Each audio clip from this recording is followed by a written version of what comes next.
Question number 7 है ये, ठीक है। अभी देखिए 1 plus sine theta into 1 minus sine theta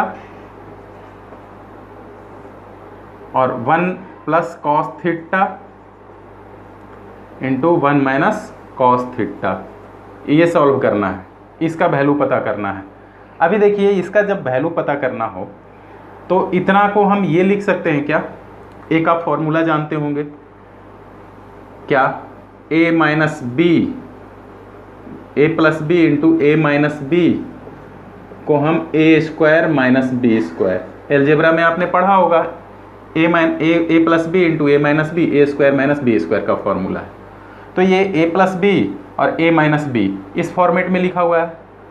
ये ए यदि इसको माने, इसको बी माने तो ए प्लस बी है और ये ए माइनस बी है, तो इसको 1 का square minus sine square theta इस तरीके से लिखें, डिवाइडेड बाई सेम नीचे भी लिखा हुआ है, देखिए ये x प्लस वाई और x माइनस वाई इस फॉर्मेट में लिखा हुआ है, तो ये क्या हो जाएगा X square minus Y square, यानी कि 1 का square minus cos square theta, ठीक है। अभी देखिए ये 1 minus sine square theta divided by 1 minus cos square theta, ये लिखा हुआ है सॉल्व करने के बाद। तो यहाँ पर इसको और भी हम सॉल्व करेंगे।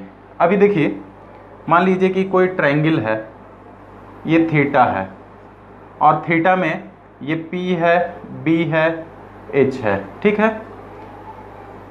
यहाँ पर परपेंडिकुलर बेस और हाइपोटेनियस PBH हमने लिखा है, लंब आधार कर्ण।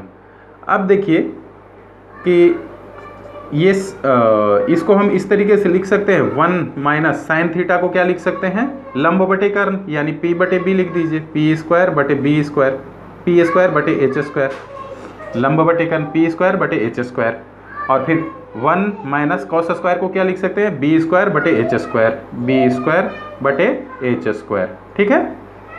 अभी देखिए इसको हम सॉल्व करेंगे और आगे देखिए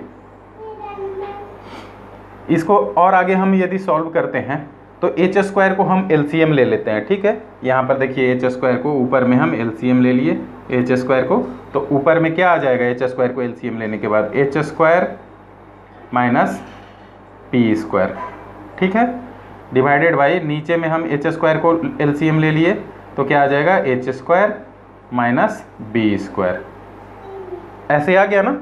अब देखिए यहाँ पर क्या है कि ये एच से एच कट जाएगा, ये दोनों कट जाएगा ना, एच से एच ये यदि कट गया है तो फिर यहाँ हम आगे इसको इधर सॉल्व करते हैं। ये हमारा निकल करके आ गया क्या, ये H square minus P square divided by H square minus B square. अभी देखिए H square minus P square को हम क्या लिख सकते हैं, पाइथागोरस प्रमेय में क्या होता है कि H square equal to P square plus B square, ये होता है ना। अगर हम इसको H square minus P square इसको लिख दें, H square minus P square, तो ये क्या बी स्क्वायर इधर रह जाएगा, या हम बी स्क्वायर को इधर ले आए, ठीक है, H square minus B square को, ये इक्वेशन इसको 1 मान लीजिए, H square minus B square यदि हम इधर ले आए तो क्या इधर पी स्क्वायर ही रह जाएगा, इसको यदि हम इधर लेकर के चले गए तो इक्वेशन 2 यहाँ पर कह दीजिए। तो देखिए इक्वेशन 1 और 2 में क्या है कि H square minus P square को हम बी स्क्वायर कह देते हैं, ठीक है, बी स्क्वायर फ्रॉम इक्वेशन 1, और फ्रॉम इक्वेशन 2 ये क्या हो जाएगा H square minus B square को पी स्क्वायर हम कह देते हैं। अब देखिए हमारा क्या निकल करके आ गया कि b बटे p का स्क्वायर, यानी कि b बटे p क्या होता है, बेस बटे परपेंडिकुलर, ये कॉट थीटा होता है, कॉट थीटा का स्क्वायर है, यानी कि ये दिया हुआ है कॉट स्क्वायर थीटा। अभी देखिए इसमें क्या है कि कॉट स्क्वायर थीटा हमें निकालना है और वैल्यू क्या दिया हुआ था, कॉट थीटा हमें दिया हुआ था, बिल्कुल आसान था, सिर्फ ये लिखा हुआ थोड़ा सा इक्वेशन के रूप में था और सॉल्व करना था। अभी देखिए कॉट स्क्वायर थीटा को आप सीधे 7/8 का स्क्वायर यानी कि 49/64, ये इसका आंसर हो जाएगा।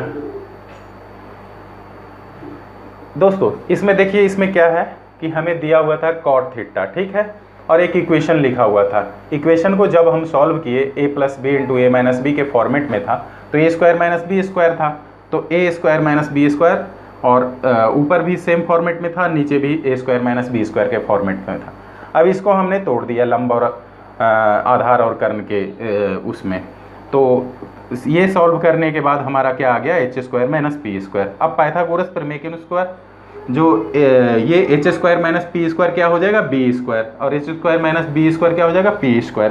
तो ये b/p का स्क्वायर आ गया। b/p क्या होता है, कॉट थीटा, तो कॉट थीटा का स्क्वायर आ गया। अब देखिए कॉट थीटा हमें दिया हुआ था, तो कॉट स्क्वायर थीटा निकालना बिल्कुल आसान, उसका स्क्वायर कर देंगे, तो 49/64 हमारा आंसर आ गया। ठीक है, अगर यदि इसमें कोई डाउट लग रहा है तो आप दोबारा इसको रिपीट करके देख सकते हैं।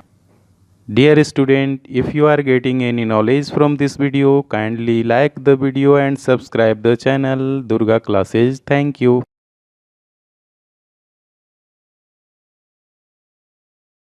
करते हैं तो क्वेश्चन नंबर 8 में हमें क्या दिया हुआ है कि 3 cot a = 4। क्या दिया हुआ है, 3 cot a = 4। देखिए इक्वेशन के रूप में लिखा हुआ है, इसे हम रेशियो के रूप में लिख दें, जो त्रिकोणमितीय अनुपात के रूप में, तो cot a = 4/3 आ गया। अभी देखिए cot a का वैल्यू इतना आ गया हमारा, यानी कि अगर किसी ट्रायंगल की हम बात करें और ये कोण A है, ठीक है, तो हमारा cot थीटा क्या होता है, cot A = ये आधार बटे लंब होता है, यानी कि आधार 4 और लंब 3, 4:3 के रेशियो में है। तो इसका 4:3 के रेशियो में है, तो यहाँ पर हाइपोटेन्यूस क्या आ जाएगा, आप खुद निकाल लीजिए। हाइपोटेन्यूस = फ्रॉम पाइथागोरस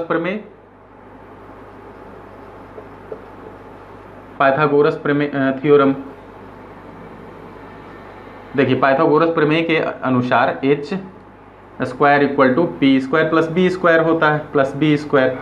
तो देखिए h² यानी कि हमारा निकालना है, तो यानी कि 3 का स्क्वायर प्लस 4 का स्क्वायर, ये आ जाएगा, यानी कि 9 + 16 यानी कि 25, 16 9 25। जब 25 आ गया तो h का वैल्यू हमारा क्या आ जाएगा, √25, यानी कि इसका वैल्यू √25 का वैल्यू 5 हो गया। ठीक है, तो हमें h = 5 निकल करके आ गया। यहाँ हम तीनों चीज़ों को पता कर लिए हैं। अब देखिए कि हमें क्या प्रूफ करने के लिए बोल रहा है कि 1 - tan² a / 1 + tan² a। तो एक तरफ क्या दिया हुआ है हमारा कि 1 - tan² a /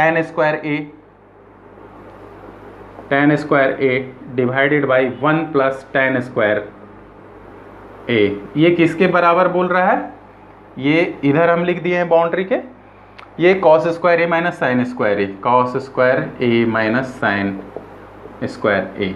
अभी देखिए पहले इसको हम सॉल्व कर लेते हैं कि ये इसका वैल्यू उसके अनुसार कितना आ रहा है।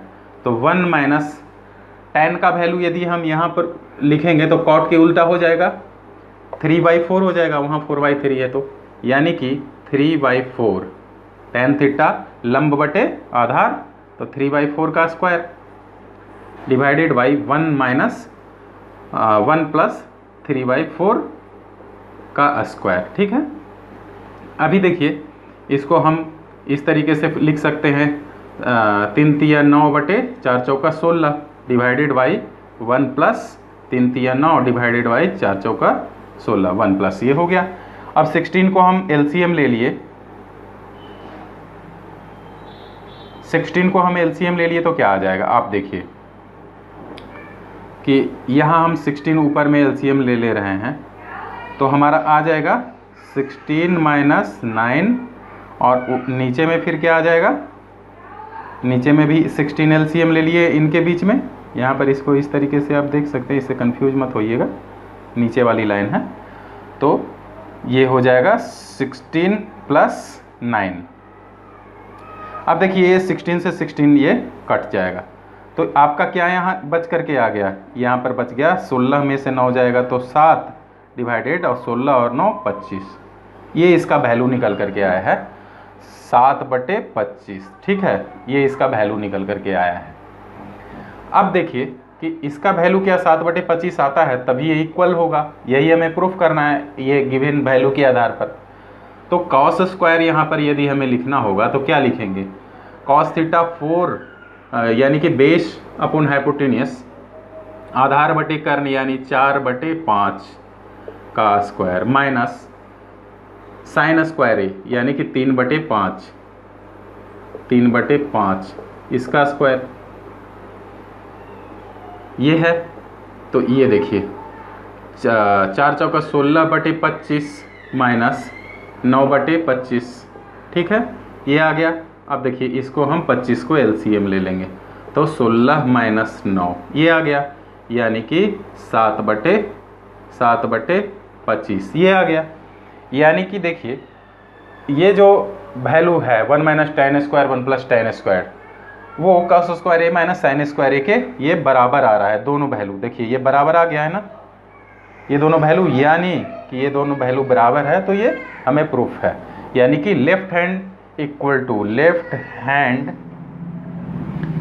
टू राइट हैंड आ गया है, यानी कि ये प्रूफ हो गया है। तो इस क्वेश्चन में हम ये थोड़ा सा समझने का कोशिश करते हैं कि क्या है। देखिए एक इक्वेशन के रूप में कॉट थीटा दिया हुआ था, तो कॉट ए दिया हुआ था तो उसको हम रेशियो के रूप में लिख लिए। अब रेशियो के रूप में लिखने के बाद हमें हाइपोटेन्यूस नहीं पता था, तो हमने पाइथागोरस प्रमेय लगाया। अब पाइथागोरस प्रमेय से हमने हाइपोटेन्यूस को पता कर लिया, यानी कर्ण को पता कर लिया। कर्ण को जब पता कर लिया तो इसमें हमने वैल्यू पुट कर दिया लेफ्ट हैंड में। तो लेफ्ट हैंड में जो हमारा दिया हुआ था उसका वैल्यू निकल करके 7/25 आ गया। अब राइट हैंड में भी इसके अनुसार हमने वैल्यू पुट कर दिया कॉस का और साइन का, तो ये भी 7/25 आ गया। तो लेफ्ट हैंड और राइट हैंड इक्वल आ गया, दैट मीन्स ये इक्वल है। तो left hand equal to right hand, hence it proved. अब चलते हैं हम अगले क्वेश्चन में। तो देखिए क्वेश्चन नंबर 9 क्या बोल रहा है कि इन ट्रायंगल ABC कोई ट्रायंगल है जिसमें B राइट एंगल्ड है। ठीक है, ये समझ में आ रहा है आपको। देखिए ये B है जो राइट एंगल बोल रहा है, तो हमने राइट एंगल बना दिया। बाकी हम ABC खींच देते हैं, A हो गया, ये तो B हो ही गया, और इसको C खींच दिए। अब देखिए इसमें क्या बोल रहा है कि tan A इक्वल टू 1/√3 दिया हुआ है। tan A क्या दिया हुआ है, 1/√3 गिवन है। अब tan A की बात कर रहा है, यानी कि इस एंगल की बात कर रहा है। इस एंगल में tan A इक्वल टू क्या होता है, आप जानते हैं tan थीटा जो है वो होता है लंब बटे आधार होता है, लंब बटे आधार। यानी कि ये लंब जो है हमारा ये दिया हुआ है 1, तो इसके सामने वाला, कोण के सामने वाला लंब होता है, यानी कि ये 1 दिया हुआ है। और आधार क्या दिया हुआ है, आधार देख लीजिए ये दिया हुआ है √3। तो थीटा यानी कि कोण के संलग्न वाली, इस कोण के संलग्न क्या हो जाएगा, ये √3 दिया हुआ है। वेरी सिंपल है, आप इस तरीके से इसको लिख लिए। अभी देखिए आपको जो क्वेश्चन में आगे निकालना है उसमें साइन कॉस वगैरह है, तो जाहिर सी बात है कि हमें हाइपोटेन्यूस नहीं पता है, तो वो पता करना पड़ेगा। तो यहाँ पर हम क्या लगाएंगे, पाइथागोरस प्रमेय लगाएंगे। देखिए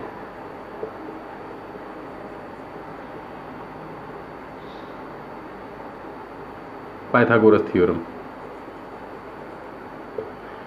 ये हम लगाएंगे। तो पाइथागोरस प्रमेय क्या बोलता है, h² = p² + b²। ये बोलता है ना, b यानी बेस आधार का स्क्वायर, कर्ण का स्क्वायर जो है लंब का स्क्वायर और आधार का स्क्वायर का सम है। तो यहाँ पर हमें निकल करके लंब क्या है, 1 का स्क्वायर जोड़ √3 का स्क्वायर है ना, यानी कि 1 प्लस √3 का स्क्वायर 3 आ जाएगा, 1 का स्क्वायर तो 1 ही रह जाएगा। h² जो है हमारा ये निकल करके आ गया 4। तो h = हम √4 लिख सकते हैं। √4 यानी कि 2 का स्क्वायर है ये, तो हम 2 लिख सकते हैं इसको। तो ये हमारा 2 निकल करके आ गया। अब देखिए यहाँ तो हमें सारे साइड्स पता लग गए हैं, लंब भी लंब आधार कर्ण तीनों पता लग गया है। अब इसमें हम सभी का पहले वैल्यू निकाल लेंगे। सभी का वैल्यू क्या निकालेंगे? सबसे पहले आप निकालिए साइन ए, साइन कॉस उसमें है, साइन ए, उसके बाद कॉस ए, उसके बाद साइन सी, उसके बाद कॉस सी, इसका वैल्यू निकालिए। देखिए साइन ए के लिए, साइन ए लंब बटे कर्ण होता है, तो इसके लिए इसके सामने वाला लंब हो जाएगा 1 बटे कर्ण हो जाएगा 2, और कॉस ए, कॉस ए ये वाला ए के लिए ये आधार हो जाएगा √3 अपॉन कर्ण हो जाएगा 2। अब साइन सी, सी एंगल के बारे में बात करें हम, सी एंगल के बारे में, इस एंगल के बारे में, तो इसके लिए ये लंब हो जाएगा इसके सामने वाली भुजा, यानी कि ये हो जाएगा अंडर लंब हो जाएगा √3 और कर्ण हो जाएगा 2। ठीक है।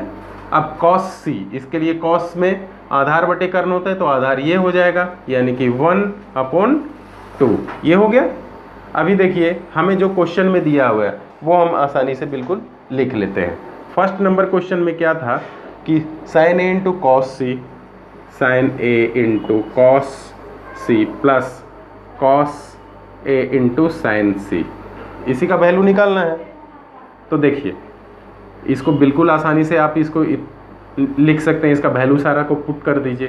तो ये साइन ए का वैल्यू 1/2 यहाँ, और कॉस सी ये 1/2, ठीक है, प्लस कॉस ए का वैल्यू खोजिए √3 अपॉन 2 इंटू साइन सी कहाँ गया, √3/2, ठीक है, यानी कि 1/2 दूना 4 हो जाएगा नीचे, प्लस √3 इंटू √3 ये 3 हो जाएगा, √3 को √3 से मल्टीप्लाई करेंगे और 2 दूना 4, ये हो गया।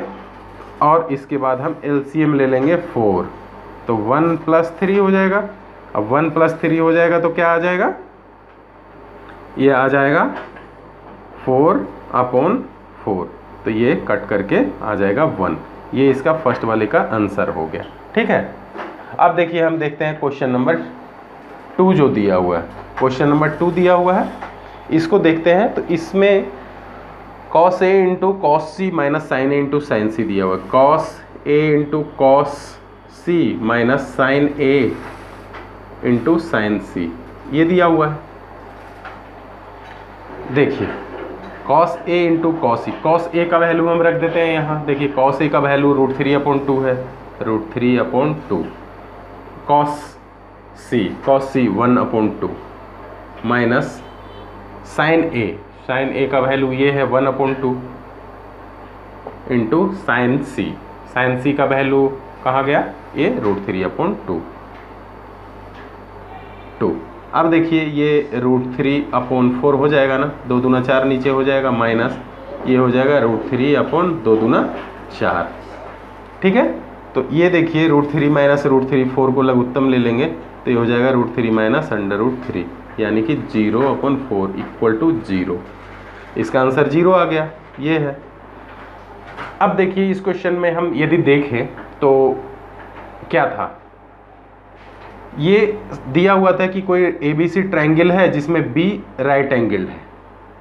B राइट एंगल है तो हमें ये बन गया कि एक राइट एंगल ट्रायंगल है। अब tan A जो बोल रहा था वो लंब और आधार के बीच का रेशियो जो बोल रहा था वो था, लंब और आधार के बीच का रेशियो 1 और √3, 1 और √3 लंब और आधार के बीच का रेशियो दिया हुआ था। अब देखिए दो चीज़ हमें पता लग गया, तो हाइपोटेनियस यहाँ नहीं पता था, तो पाइथागोरस प्रमेय हमने लगा करके हाइपोटेनियस को पता कर लिया है ये। अब हाइपोटेनियस जब पता कर लिया तो sine A cos A sine C cos C इन सब का वैल्यू पता लग जाएगा, और इन सब का वैल्यू पता लगने के बाद हमने फर्स्ट नंबर में ये वैल्यू पूरे पुट कर दिया तो 1 आ गया, और सेकंड में हमने पुट कर दिया तो ये कट करके 0 आ गया। ठीक है। अब देखिए ये क्वेश्चन नंबर सॉल्व हो गया हमारा 9 नंबर। अब चलते हैं हम अगले क्वेश्चन में, क्वेश्चन नंबर 10 में। ये क्या है, PQR बोल रहा है जिसमें Q राइट एंगल है। ठीक है। इसको P मान लेते हैं, Q मान लेते हैं, ये R मान लेते हैं। इस Q पर राइट एंगल्ड बोल रहा है, ये राइट एंगल्ड है। देन बोल रहा है क्या कि PR plus QR equal to 25 centimetre. PR plus QR equal to 25, ये दिया हुआ है। PR हमारा क्या हो गया, PR और QR इन दोनों का सम 25 सेंटीमीटर दिया हुआ है। उसके बाद बोल रहा है कि PQ आपका 5 सेंटीमीटर है। PQ ये वाला दिया हुआ है 5 सेंटीमीटर। अभी देखिए, ये हम आगे चलने से पहले हम ये दिया हुआ है कि इन दोनों का सम 25 है। तो यदि हम इसको x मान लेते हैं, हम कुछ भी मान सकते हैं, इसको यदि हम x मान लेते हैं तो क्या हम ऐसे लिख सकते हैं PR plus x equal to 25। तो PR क्या निकल के आएगा, 25 माइनस x, ये आएगा 25 माइनस x। यदि हमने x माना तो ये 25 माइनस x हो जाएगा। अब देखिए, यहाँ पर हम तीनों साइड के बीच में पाइथागोरस प्रमेय लगाते हैं। पाइथागोरस प्रमेय से हम x का वैल्यू पता कर लेंगे। देखिए, पाइथागोरस प्रमेय लगाते हैं, ठीक है।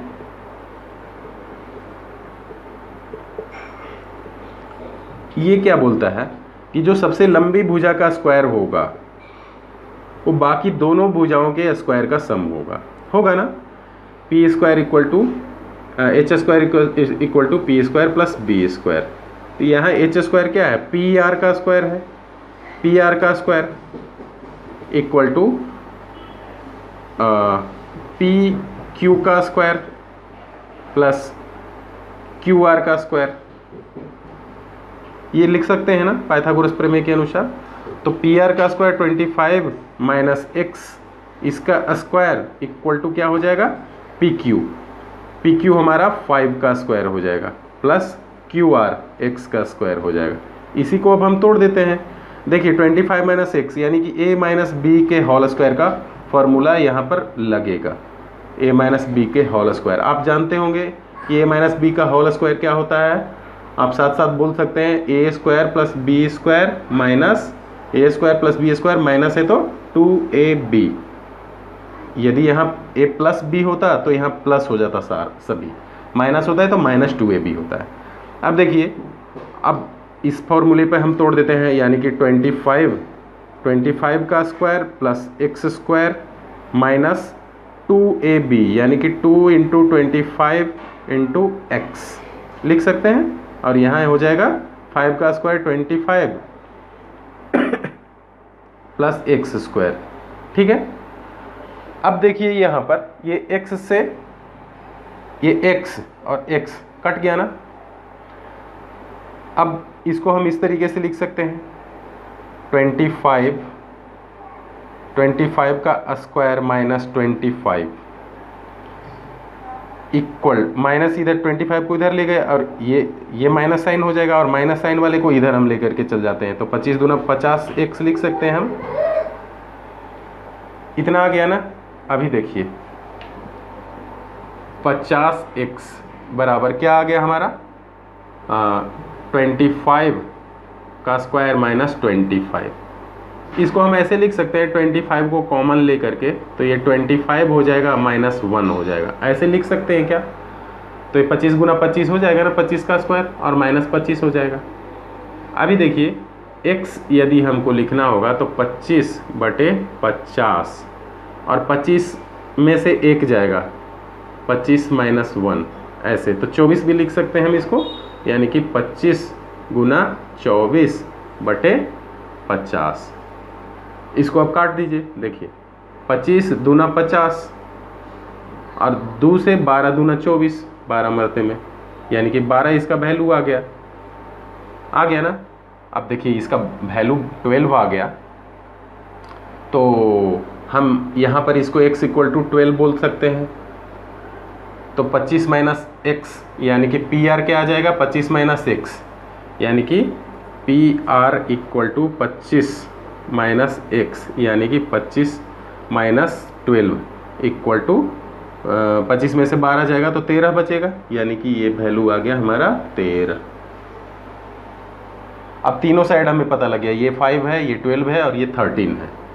अब बोल रहा है sine P cos P tan P का वैल्यू निकालने के लिए बोल रहा है। देखिए साइन पी इस एंगल की बात कर रहा है, पी की, तो इसके लिए ये लंब हो जाएगा, यानी कि लंब बटे कर्ण 13 है ना, लंब बटे कर्ण, पी बटे एच है ना, 12/13। कॉस पी यदि निकालने के लिए बोलेगा तो आप लिख सकते हैं बेस, यहाँ देखिए ये बेस है, बेस क्या है, पी क्यू बेस है हमारा, यानी कि 5/13 तो परपेंडिकुलर है ही, मतलब ये हाइपोटेनस है ही। अब देखिए टेन पी लंब यानी कि 12 और बेस क्या हो गया 5, ठीक है। तो ये हमारा आंसर निकल करके आ गया। इसमें देखिए दोस्तों क्या दिया हुआ था कि हमें एक बता रहा था कि P Q R right angle triangle है जिसमें क्यू राइट एंगल्ड है, ठीक है, और ये कर्ण और बेस इन दोनों का रेशियो दिया हुआ था, दो साइड का रेशियो दिया हुआ था, दो साइड का रेशियो दिया हुआ था, मतलब दो साइड के बीच में रिलेशन दिया हुआ था। तो पाइथागोरस प्रमेय लगा करके हमने उस साइड के बारे में पता कर लिया कि कौन कितना है, ये पता लग गया। तो ये पता लगने के बाद हम sine P cos P tan P, हमें पी के रिस्पेक्ट में निकालना था साइन कॉस टेन, तो हमने उस एंगल के परपेक्स में साइन कॉस टेन का वैल्यू आसानी से निकाल दिया। अब देखिए क्वेश्चन नंबर 10 हो गया। अगले क्वेश्चन में हम चलते हैं और अगले क्वेश्चन को सॉल्व करते हैं। क्वेश्चन नंबर 11 का फर्स्ट नंबर क्वेश्चन, ठीक है, 11 का फर्स्ट नंबर। ये फर्स्ट नंबर क्वेश्चन क्या बोल रहा है कि the value of tan A is always less than 1, मतलब कि tan A का वैल्यू सदैव 1 से कम होगा, ऐसा बोल रहा है। यानी कि tan A हम लिख दें तो ये कह रहा है कि लेस देन 1 होता है इसका वैल्यू। देख लेते हैं, चेक कर लेते हैं। चेक करने के लिए क्या बोलेंगे, हम A की बात कर रहा है तो ये A अगर कोई एंगल है तो इसका वैल्यू क्या हमेशा 1 से लेस होगा, तो tan A क्या हो सकता है, अगर हम इसको P और B H इसको कहते हैं तो P बटे B होता है ना, tan थीटा क्या होता है, परपेंडिकुलर बटे बेस होता है। अब देखिए अगर परपेंडिकुलर और बेस दोनों बराबर हो जाए, दोनों अगर बराबर हो जाए, if P equal to B, दोनों बराबर हो जाए, दोनों साइड बराबर हो जाए ये और ये, तो क्या हो सकता है, tan A इक्वल टू हम P बटे P लिख सकते हैं क्या, यानी कि इसका वैल्यू 1 आएगा। तो यहाँ तो लेस देन 1 बोल रहा है, तभी गलत हो गया, ये 1 भी आ रहा है।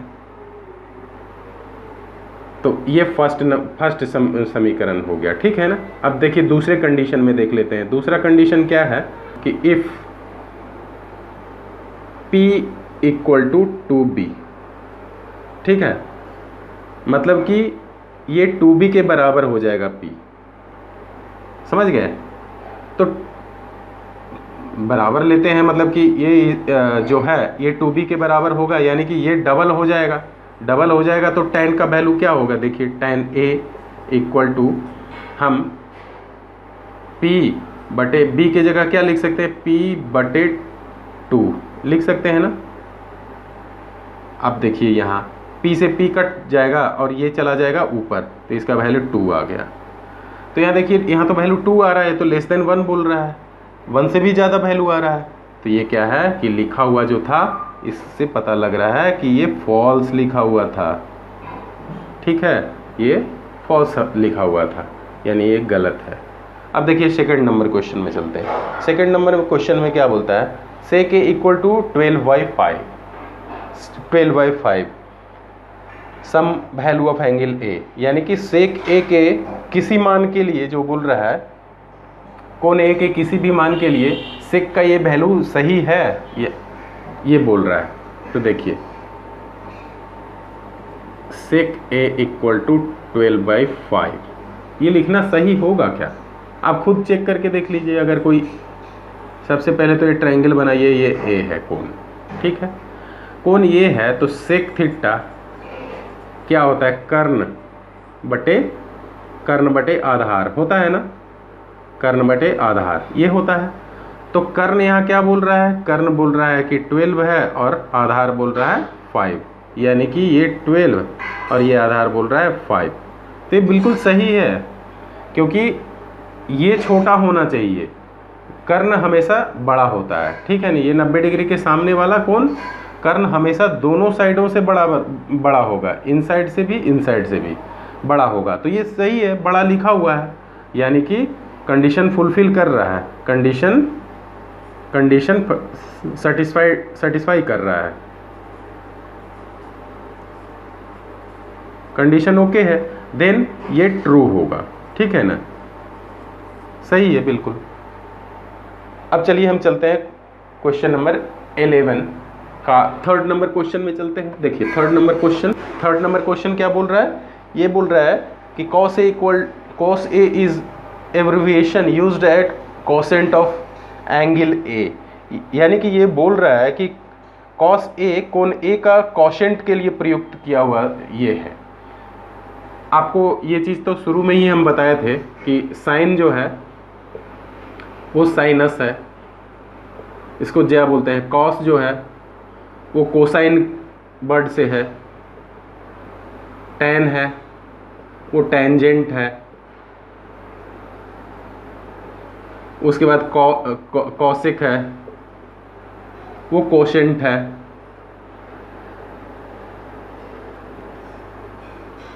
कोसेंट है। तो ये आप ध्यान रखिएगा, कॉसेक को कोसेंट बोलते हैं, ना कि कॉस को। यहाँ क्या बोल रहा है कि कॉस जो है वो एब्रिविएशन है, उसके लिए प्रयुक्त वर्ड है कोशेंट, कॉस के लिए बोल रहा है, इसके लिए बोल रहा है, तो इसके लिए ये गलत हो जाएगा, इसके लिए नहीं है, ये कॉसेक के लिए है, ठीक है ना। ये आप ध्यान में रखिएगा, बस यही था इसमें और ज़्यादा कोई कॉन्सेप्ट नहीं था, ठीक है। अब हम चलते हैं अगले सवाल में। क्वेश्चन नंबर 4 क्या बोलता है कि cot A is the product of cot and A, क्या ये गुना है, गुणनफल होता है cot और A का। cot A लिखने का मतलब कि cot गुना A, ऐसा है क्या, नहीं, ये गलत हो जाएगा। ये गलत कैसे हो जाएगा, देखिए cot या साइन या कोई भी ऐसा जो ये प्रयुक्त वर्ड है, ये इसका कोई अस्तित्व नहीं है जब तक हम एंगल नहीं लिखेंगे।